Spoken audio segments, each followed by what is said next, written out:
In this video, we'll pick up our discussion of binary numbers by looking at how other kinds of more complex information, like text or images, are stored in computer memory as bits of binary data. So like I've said, computers represent everything as binary bits in memory. But since a single bit can only hold a very tiny amount of information, bits are grouped together in computer memory. The most common grouping is 8 bits together, which is called a byte. Bytes are important because they're the smallest addressable unit of memory in a computer. That means a computer doesn't associate an address with each individual bit, but it does give an address to each chunk of 8 bits. So a byte is the smallest amount of memory that a computer can point at and say that one. So you can think of computer's memory like a long list of storage boxes, each labeled with an address, kind of like one of those community mailboxes in the real world, where each box fits 1 byte of data. The CPU, given an address, can then open any one of those boxes and read the information inside. When computers compute, all they're really doing is interacting with bytes in memory in 3 fundamental ways. At its core, this is what a computer does. It moves, stores, and manipulates bytes. Everything else, running applications, browsing the web, playing music, ultimately is just layers of abstraction on top of these underlying operations. But if all data in memory is ultimately stored as bits and grouped into bytes, then how much information can a single byte actually hold? In other words, how many different possible combinations can we represent with a group of 8 bits? Well, with a single bit, we have 2 options, 1 or 0. So with a single bit, we can only represent very simple things with only 2 states. Like a coin flip, for example, we could say heads is 1 and tails is 0. Then if we flip a coin, we could record the result in a single bit of space in memory. With 2 bits, we have 4 possible options, so we could represent systems that have 4 possible states. For example, up, down, left, right, where we could say up is 1, 1, down is 0, 0, 1, 0 is left, and 0, 1 is right. But that's it. No diagonals because we only have 2 bits, so we can only represent 4 states. If we add another bit, then the number of states that we can represent doubles again, so that's 8 different possible ways we could arrange 3 bits. Well, in a single byte, there are 8 bits. That's 2 to the 8 possible combinations, which means we can represent 256 different values in a single byte. So if we start at 0, we can represent the numbers from 0 up to and including 255. So the largest number we can represent in a single byte, if we set all the bits in that byte to 1s, is only 255. But now obviously computers work with bigger numbers all the time, so how does that work? Well, what do we do when a problem is too big to solve in a single step?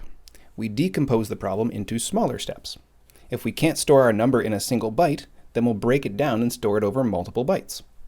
For example, we can interpret these 2 bytes as being the numbers 183 and 109 individually, or we could interpret them as one long sequence combined, where the second byte just becomes the next 8 columns of our number. With 2 bytes combined, we can have 16 bits, or 2 to the exponent 16 possible values. This means the largest number we can represent with 2 bytes is up over 65,000.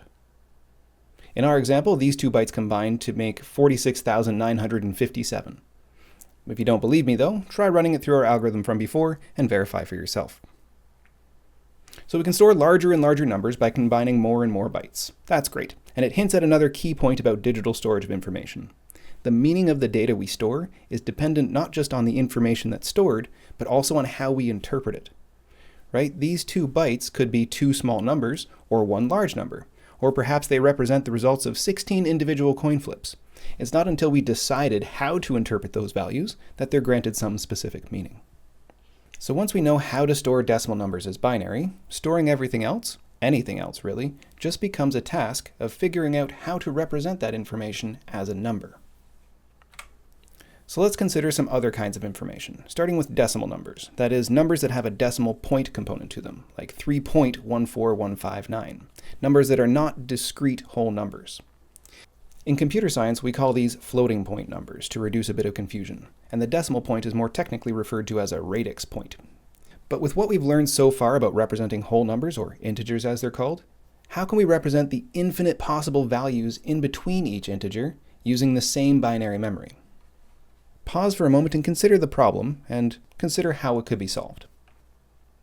Computers solve this problem by storing values in so-called floating point representation, which allows us to represent very large and very small values by storing 2 whole numbers. The first is the digits of the number, called the mantissa, and the second is the location of the point, called the exponent. This system is similar to storing values using scientific notation. For example, the decimal number 3.14159.265 could be stored as a mantissa of 314,159,265 and an exponent of -8. Computers actually perform this process in binary, adjusting for powers of 2 instead of 10, but the concept remains the same. In this way, we can store not just whole numbers as binary, but all of the numbers in between them as well. Okay, well, not all of the numbers, it's not exactly infinite. Ultimately, everything needs to be stored in memory, which is a finite quantity.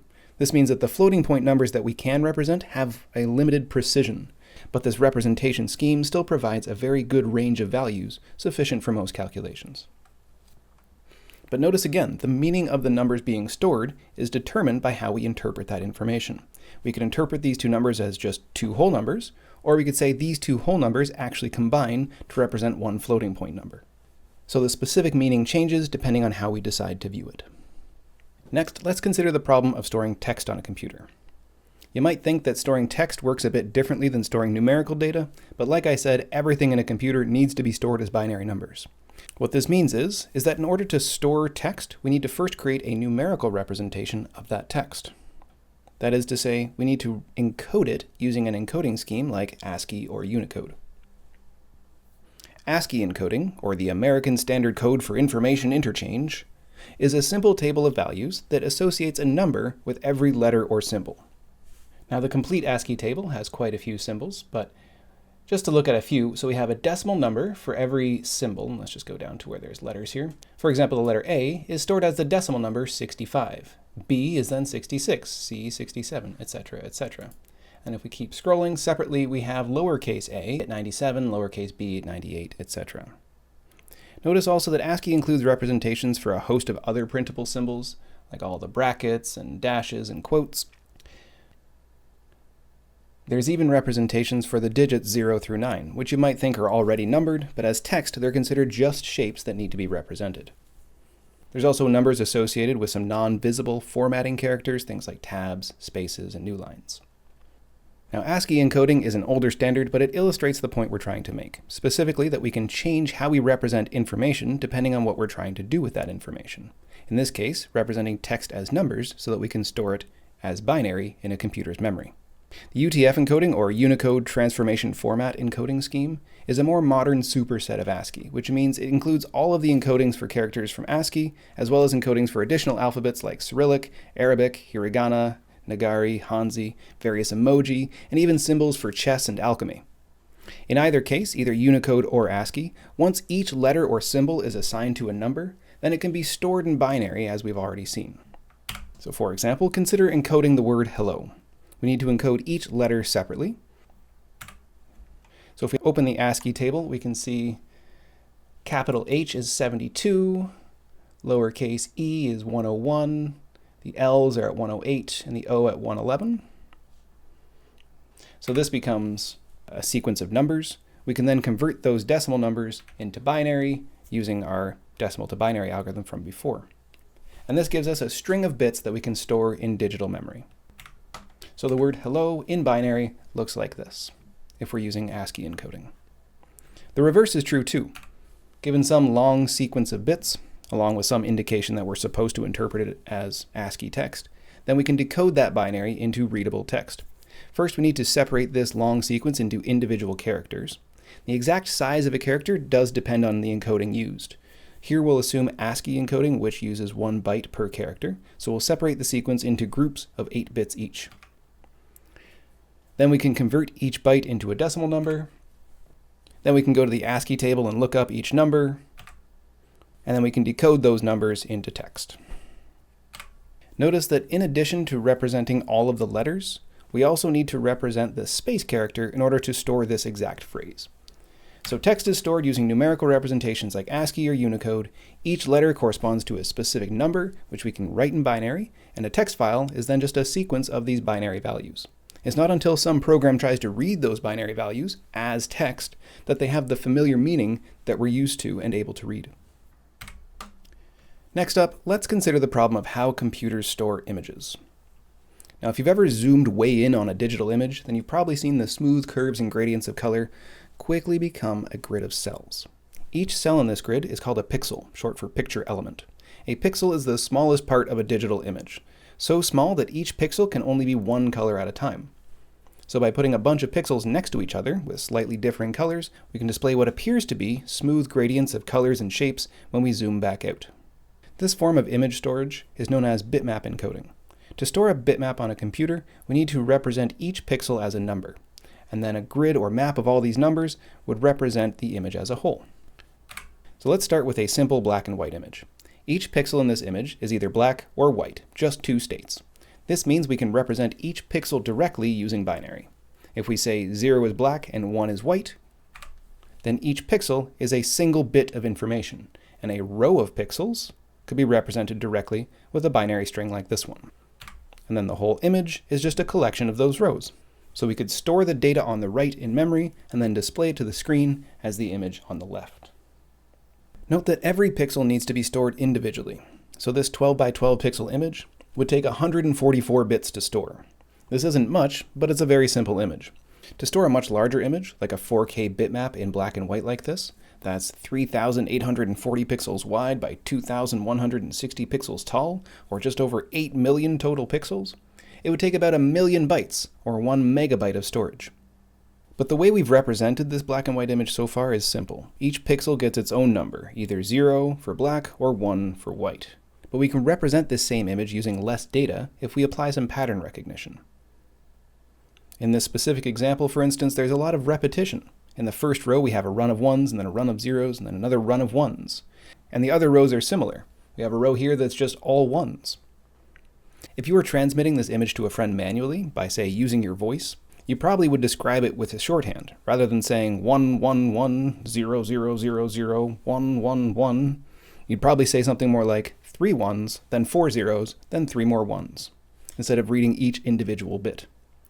This is the idea behind what's called run-length encoding. It's another way of describing the same bitmap information that's required to represent this image, but in this case with fewer digits. If our image is just black and white pixels, then each row is just alternating runs of varying lengths. So instead of listing each bit, we can say 3 white, then 5 black, and then 4 white. Doing this for all rows yields something like this. This looks a bit messy because we have numbers mixed in with letters, but if by convention we always start each row with the same color, then we don't even need to specify which color we're talking about. So if we assume each row starts with a run of white pixels that might be 0 in length, then we can just describe the lengths of runs. Since the runs always alternate between white and then black and then white, we know we're always describing a consistent pattern. For rows that don't start with a run of white pixels, we can start our encoding with a 0. Now instead of 12 separate 1s and 0s, we only needed 3 numbers to describe this first row. This is much more compact. Another way of saying this is that we've compressed the image data so we can store the same information with fewer digits. However, it's not always a perfect solution. If an image is highly detailed with lots of small changes, then run-length encoding might end up using just as much, if not more space than the original bitmap. We'll come back to this idea later when we consider how run-length encoding works with grayscale and color images. For now, just remember that compression techniques like run-length encoding help us to consider ways that we can represent the same information, but more efficiently. Next, let's consider the problem of representing grayscale images. For grayscale images, instead of just black and white, each pixel is assigned a value representing a shade of gray somewhere in between. You can think of it like a value in the range between 0 and 1, where values closer to 0, like 0.2, are darker shades of gray, and values closer to 1, like 0.9, are lighter shades of gray. This means that we can represent grayscale images as numbers too. There's a problem though. Between 0 and 1 are an infinite number of numbers. There's 0.1, 0.01, 0.001, 0.002. Similarly, in between black and white, there are technically an infinite number of shades of gray. So how exactly do we represent grayscale on a finite machine? Well, it turns out that human eyes can only really distinguish between about 30 different shades of gray. So we don't need to store every possible shade that we could find in a real-world image, just a sufficient range of them to represent those shades to a gullible human eye. The way we do this is we divide the gradient of possible values into discrete chunks or buckets. This is called discretizing the continuous space, turning a continuous range into discrete values. This way, each pixel has a definite value representing a specific shade of gray, which might be an approximation of some real-world shade. Let's say, for the sake of discussion then, that we discretize this gradient of possible grayscale values into 100 different shades and numbered them from 0 to 100, where 0 is black and 100 is white.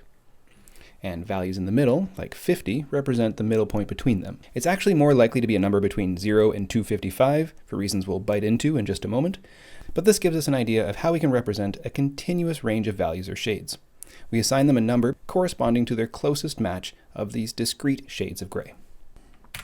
Then, just like with black and white bitmaps, we can store grayscale images numerically by storing the value of each pixel. Only now, instead of just storing zeros and ones, each pixel gets a value somewhere between 0 and 100. A row of this image can then be stored as a series of numbers, and the whole image is still just a series of rows. Same idea as before, just with bigger numbers. But there's a catch. Bigger numbers take up more space. Since we now have 100 possible shades of gray, each pixel needs to be represented with enough binary digits to be any number between 0 and 100.